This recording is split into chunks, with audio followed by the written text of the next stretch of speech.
बिस्मिल्लाहिर्रहमानिर्रहीम अस्सलाम वालेकुम। उसकी सारी अपीलें मुस्तरद हो चुकी थीं।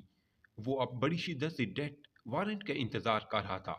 वो एक दिन आकर हमारे सामने ज़मीन पर बैठ गया। उसने दीवार से टेक लगाई, कान के टू फिल्टर का आधा सिगरेट उतारा, सुलगाया और निहायत इत्मीनान से सूटे मारने लगा। मुझे वो दूसरे कैदियों से मुख्तलिफ लगा। उसकी सूरत एक वकार, एक तमकनक थी। वो गुफ्तगू से भी पढ़ा लिखा, तजर्बाकार और ज़हीन लगता था। वो एक डेरेदार चौधरी था। 5-7 देहात में उसकी अच्छी खासी मोतबरी थी। वो यूनियन काउंसिल का चेयरमैन भी रहा था। उसके डेरे पर हर वक्त 20-30 बंदे मौजूद रहते थे। ज़मीन जायदाद भी अच्छी खासी थी, तालीम भी देहात के लिहाज से आला थी। फिर चौधरी सरवर काल कोठरी तक कैसे पहुंचा? एक बाइज्जत डेरेदार चौधरी अपने से कहीं छोटे बरखुरदारों के सामने ज़मीन पर कैसे आ बैठा? ये सवाल मेरे जहन में कलबलाने लगा। इन सवालों के जवाब में चौधरी सरवर ने बताया, मैं एक ठीक ठाक चौधरी था। मुझे अपने अख्तियार में अपनी रसाई, अपनी इज्जत, अपनी ताकत पर बड़ा मान था। मुझे महसूस होता था मुझे अल्लाह ताला ने किसी खुसूसी मट्टी से बनाया है। दुनिया में कीचड़ से बने किसी इंसान में इतनी जुर्रत नहीं। वो मेरे सामने आंख उठा सके, मेरे लफ्ज, मेरे हर्फ काट सके। मेरी बात को बात न समझी, मैं जमीन पर अकड़ कर चलता था। मेरी गर्दन झुकना भूल चुकी थी और मेरे कान मेरी असल आवाज के लिए तरस चुके थे। मैं दिन में 2 बार कपड़े बदलता था और लोगों के सामने रोटी उठाकर कुत्तों के आगे डाल देता था।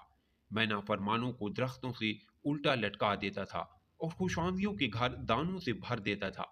मैं खुदा को भूल चुका था। मेरा तैश, मेरा गुस्सा और मेरा तकब्बुर मेरा खुदा बन चुका था।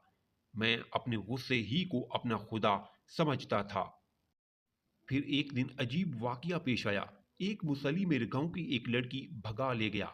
मुझे इतला मिली तो गुस्से से मेरे मुंह से झाग निकलने लगी। मैंने खरा तलाश किया। एक हफ्ते के ताक़ुब के बाद वो दोनों मिल गए।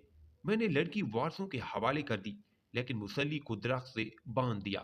मैं कुर्सी बिछाकर उसके सामने बैठ गया और उसे माँ बहन की गालियां देने लगा।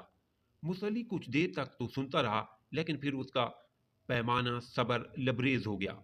उसने मुझे मुखातिब करके कहा, चौधरी, कसूर मेरा है, तुम मुझे गाली दो, मेरी बहन और माँ को बुरा भला ना कहो।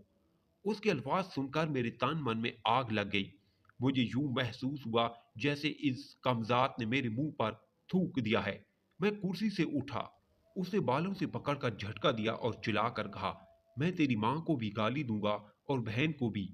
तू मेरा क्या बिगाड़ लेगा? मुसली ने झटका मारकर बाल छुड़ाए और चीख कर बोला, चौधरी, अगर तुम अब गाली दी तो मैं भी तुम्हारी माँ बहन को गाली दूंगा। मेरा गुस्सा सातवें आसमान तक जा पहुंचा। मैंने उसके सारे खानदान की माँ बहन एक कर दी। जब मैं चुप हुआ तो मुसली ने कहका लगाया और मुझे माँ की गाली दे दी। बस इतना सुनना था कि मैंने पिस्तौल निकाला और सातों की सातों गोलियां उसके सीने में उतार दी। और फिर उसके बाद वो नाश मेरे गले पड़ गई। मेरे खिलाफ केस सीधा और वाज़ेह था। मुझे सजाए मौत हो गई। मेरे लवाहिकीन सुप्रीम कोर्ट तक पहुंच गए।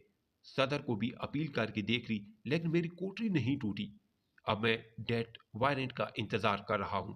चौधरी सरवर ने सिगरेट के टोटे का आखिरी सूटा लगाया, फिल्टर तक जला, सिगरेट फर्श पर रगड़ा और आंसू पूंछ कर बोला, मैं वो शख्स हूँ जो एक गाली बर्दाश्त ना कर सका, लेकिन जब जेल पहुंचा तो मुझे रोजाना 200 गालियां सुनना पड़ी और मेरे पास ये गालियां बर्दाश्त करने के सिवा कोई चारा नहीं था। काश मैं उस वक्त एक गाली सह जाता तो आज मेरे सीने पे हजारों गालियों का बोझ ना होता। मैं आज आपके सामने यूं फर्श पर ना बैठा होता। आप यकीन करें, जेल की 10 साल जिंदगी में मुझे एक ऐसे ऐसे घटिया लोगों ने माँ बहन की गालियां दी जो अच्छे वक्तों में मुझे दुआ भी देते थे। तो शायद मैं उनके साथ हाथ मिलाना पसंद ना करता। अगर स्टोरी पसंद आई है तो लाइक और कमेंट करें। चैनल पर न्यू है तो सब्सक्राइब जरूर करें।